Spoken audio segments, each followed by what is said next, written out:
నకిలీ మద్యం కేసులో జోగి బ్రదర్స్ తొలి రోజు కస్టడీ ముగిసింది. కేవలం అరగంట సేపు మాత్రమే విచారణ జరిపిన ఎక్సైజ్ పోలీసులు వైద్య పరీక్షల కోసం జీజీహెచ్ కి తరలించారు. జోగి రమేష్ కి వైద్య పరీక్షల తర్వాత విజయవాడ సబ్ జైలుకి తరలించారు. రేపటి నుంచి 3 రోజుల పాటు ఉదయం నుంచి సాయంత్రం వరకు విచారణ జరుపనున్నారు ఎక్సైజ్ పోలీసులు.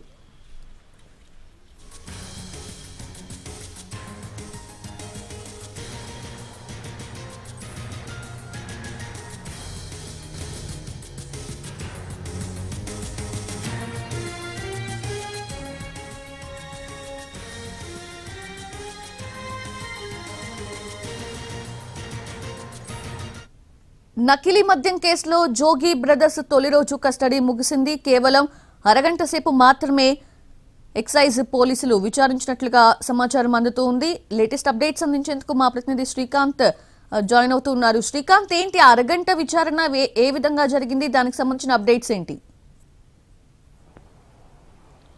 నకిలీ మద్యం తయారీ కేసుకు సంబంధించి నిందితులుగా ఉన్నటువంటి మాజీ మంత్రి జోగి రమేష్, ఆయన సోదరుడు జోగి రాము ఇద్దరిని కూడా ఎక్సైజ్ అధికారుల కొద్దిసేపు మాత్రమే ఇవాళ విచారించారు. ఎందుకంటే వాళ్ళిద్దరినీ కూడా నెల్లూరు సెంట్రల్ జైలు నుంచి ఎక్సైజ్ అధికారులు ఇవాళ తీసుకురావడం కూడా జరిగింది. ఉదయం నెల్లూరులో బయలుదేరిన నిందితులు ఇద్దరు కూడా, జోగి బ్రదర్స్ ఇద్దరు కూడా ఇక్కడ విజయవాడలో ఉన్నటువంటి ఎక్సైజ్ కార్యాలయానికి రావడానికి 4 గంటల సమయంలో వచ్చారు. ఆ తర్వాత ప్రొసీజర్ అంతా పూర్తయిన తర్వాత ఒక అరగంట పాటు మాత్రమే వాళ్ళ ఇద్దరిని కూడా ఎక్సైజ్ శాఖ అధికారులు విచారించారు. ప్రధానంగా కూడా ఈ కేసులో A1గా ఉన్నటువంటి అద్దేపల్లి జనార్దన్ తాను నకిలీ మద్యం తయారు చేయడానికి జోగి రమేషే కారణం అనే విషయాన్ని చెప్పడంతో పాటు కొన్ని ఆర్థిక వ్యవహారాలు కూడా నడిపినట్టుగా విచారణలో అధికారులు గుర్తించడంతో అటు అద్దేపల్లి జనార్దన్తో ఉన్నటువంటి సంబంధాలు, ఆర్థిక వ్యవహారాల మీద పెద్ద ఎత్తున ప్రశ్నలు కూడా అరగంటలో కూడా కొన్ని క్వశ్చన్లు కూడా వేసినట్టుగైతే మనకు తెలుస్తా ఉంది.